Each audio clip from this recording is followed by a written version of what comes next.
पांडवों की अंतिम यात्रा का वृत्तांत। युधिष्ठिर को ही क्यों मिला स्वर्ग?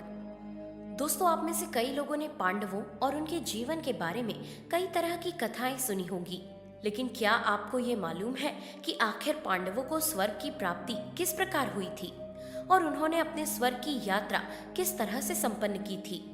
अगर नहीं तो आज के इस वीडियो में हम आपको पांडवों की स्वर्ग प्राप्ति की यात्रा के बारे में ही बताने वाले हैं, जिसे कई विद्वान पांडवों की अंतिम यात्रा भी कहते हैं। तो चलिए वीडियो को शुरू करते हैं। दोस्तों, जैसा कि आप सभी जानते हैं कि पांडवों का जीवन बड़ा ही संघर्षों से भरा हुआ था। उन्होंने अपने जीवन में कई तरह की समस्याओं का सामना किया था और पांडवों ने महाभारत युद्ध में अपने ही प्रियजनों और परिवार वालों को युद्ध भूमि में पराजित किया था। इस युद्ध के बाद पांडवों में हस्तिनापुर पर लगातार 36 वर्षों तक राज किया, लेकिन इसके बाद पांडवों के राज्य पर कई तरह की अजीबोगरीब घटनाएं होने लगी और भगवान कृष्ण को गांधारी के द्वारा और उनके पुत्र को ऋषियों के द्वारा दिए गए श्राप की वजह से भगवान श्री कृष्ण के वंशज और पूरे यदुवंशी आपस में लड़ झगड़ कर नष्ट हो गए। इस घटना की खबर जब बलराम को मिली तो उन्होंने भी समाधि लेकर अपना देह त्याग दिया और एक दिन एक शिकारी के द्वारा अनजाने में एक बाण चलाया गया जो सीधे जाकर श्री कृष्ण को लगा, जिससे उन्होंने अपना देह त्याग दिया। श्री कृष्ण और बलराम के देह त्यागने की बात जब पांचों पांडवों को पता चली तो उनके पैरों के नीचे से मानो जमीन खिसक गई और उन्होंने ये खबर सुन के अपना पूरा राजपाट छोड़कर परलोक जाने का विचार किया, जिसके बाद पांचों पांडव और द्रौपदी साधु का वेश धारण करके स्वर्ग की यात्रा के लिए निकल पड़े। यहीं से शुरू होती है पांडवों की स्वर्ग यात्रा, जिस यात्रा में युधिष्ठिर को काफी ज्यादा कठिनाइयों का सामना करना पड़ा था।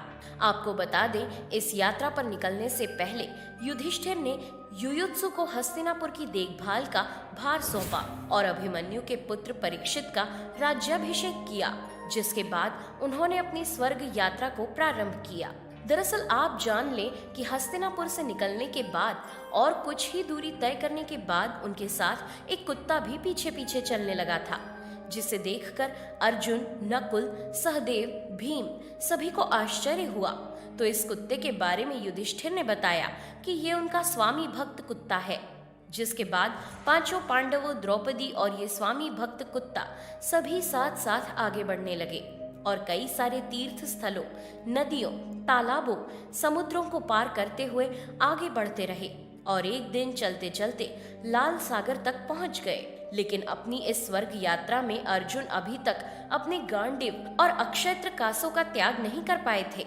ये देख लाल सागर के पास अग्निदेव प्रकट हुए और अर्जुन को न चाहते हुए भी गांडीव और अक्षय तर्कस का त्याग करना पड़ा। इसके बाद पांडव फिर अपनी इस स्वर्ग यात्रा में आगे बढ़ गए और उन्होंने पृथ्वी का चक्कर लगाने के लिए उत्तर दिशा में जाने का निर्णय किया और उत्तर दिशा में आगे बढ़ने लगे। इसके बाद पांडव यात्रा करते करते हिमालय तक पहुंच गए। हिमालय पहुंचने पर उन्हें केदारनाथ में भगवान शिव के दर्शन हुए और बंधु बांधवों के पाप से भी मुक्ति मिली और यहाँ से भगवान शिव ने उन्हें स्वर्ग का रास्ता बताया, जिसके बाद उन्होंने एक बार फिर चलना आरंभ किया और रास्ते में उन्हें बालू का समंदर मिला। उसे पार करने के बाद पांडवों ने सुमेरु पर्वत के दर्शन किए और फिर स्वर्ग के रास्ते पर चलने लगे। इसके बाद वहां पर इंद्रदेव प्रकट हुए और वो पांडवों से कहने लगे कि चलो, मैं तुम सबको लेने आया हूँ। ये सुनकर युधिष्ठिर बोले, हे प्रभु, हम सभी साधारण मनुष्य हैं, हमें अपने स्वर्ग की यात्रा को बिना किसी का सहारा लिए हुए तय करना होगा, यही हमारे लिए उचित होगा। युधिष्ठिर की बातों को सुनकर इंद्रदेव बहुत प्रसन्न हुए और वहां से बिना किसी भी प्रकार की देरी के चले गए, जिसके पश्चात पांचों पांडव, द्रौपदी और वो कुत्ता सभी एक बार फिर अपनी यात्रा को आगे बढ़ाते हैं और तेजी से स्वर्ग के रास्ते पर चलने लगते हैं। पर तभी चलते चलते अचानक से रास्ते में द्रौपदी लड़खड़ा कर जमीन पर गिर जाती है और जिसे देखने के बाद सभी हैरान रह जाते हैं और इस बारे में भीम ने युधिष्ठिर से पूछा कि द्रौपदी ने तो कभी कोई पाप नहीं किया, फिर क्यों वो जमीन पर गिर गई? तो युधिष्ठिर ने भीम के सवाल का जवाब देते हुए कहा कि द्रौपदी हम पांचों पांडवों में से अर्जुन को ज्यादा प्रेम करती थी, इसलिए उनके साथ ऐसा हुआ। और इतना कहने के बाद पांडव द्रौपदी को वहीं छोड़कर आगे बढ़ जाते हैं। साथ ही थोड़ी ही दूर चलने के पश्चात सहदेव भी जमीन पर गिर जाते हैं। फिर भीम ने युधिष्ठिर से सहदेव के गिरने का कारण पूछा तो युधिष्ठिर ने कहा कि सहदेव किसी को भी अपने से बड़ा विद्वान नहीं मानता था, इसलिए सहदेव को आज गिरना पड़ा। इसके बाद नकुल भी गिर जाते हैं। तो एक बार फिर भीम के पूछने पर युधिष्ठिर ने कहा कि नकुल को अपने रूप पर बहुत घमंड था, इसलिए आज उसके साथ ऐसा हुआ। और थोड़ी दूर चलने के बाद अर्जुन भी गिर पड़ते हैं, जिसे देखकर युधिष्ठिर ने भीम से कहा कि अर्जुन को अपने पराक्रम और युद्ध कौशल पर अभिमान था, इसलिए वो भी आज गिर पड़े। इतना बताने के बाद युधिष्ठिर वहां से आगे बढ़ गए। फिर थोड़ी ही देर के बाद भीम भी गिर पड़े। तो भीम ने इसका कारण पूछा तो युधिष्ठिर ने बताया कि तुम अपनी ताकत का बिना मतलब दिखावा करते थे, इसलिए तुमको आज जमीन पर गिरना पड़ा। और इतना सब होने के बाद युधिष्ठिर लगातार उस कुत्ते के साथ ही आगे बढ़ते रहे और स्वर्ग के द्वार पर पहुंचे, जहां पर धर्मराज ने उन्हें इस कुत्ते के साथ स्वर्ग जाने से मना कर दिया। लेकिन युधिष्ठिर धर्मराज की बात मानने को तैयार नहीं थे। इस सब को देखने के बाद उस कुत्ते का रूप धारण किए हुए मृत्यु के देवता यमराज प्रकट हो गए।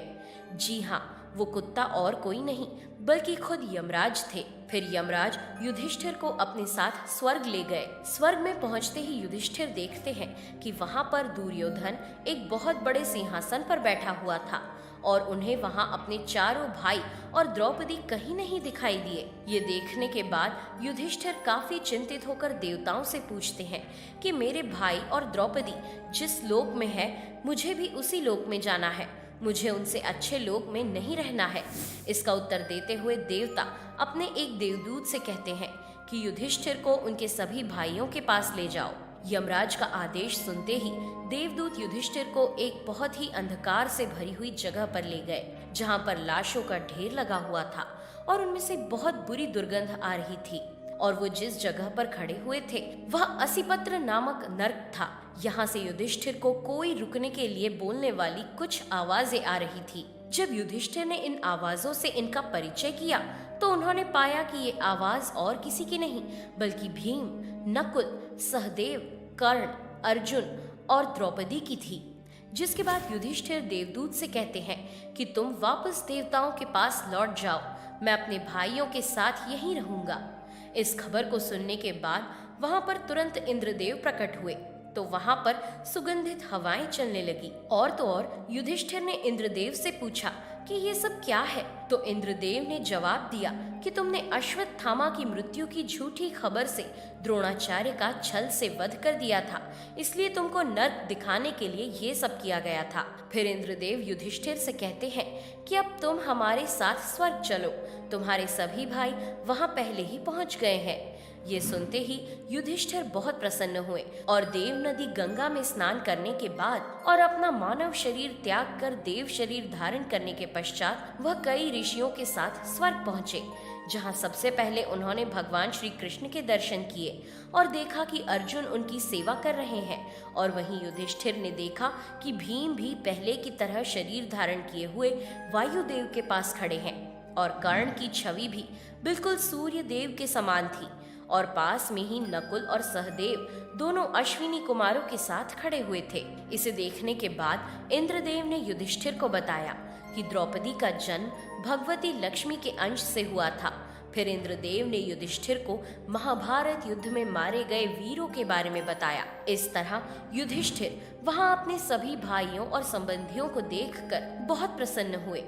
तो दोस्तों, कैसा लगा आपको हमारा आज का ये वीडियो, हमें कमेंट करके ज़रूर बताइएगा। और हाँ, जाते जाते वीडियो को लाइक और चैनल को सब्सक्राइब ज़रूर कीजिएगा। Thanks for watching.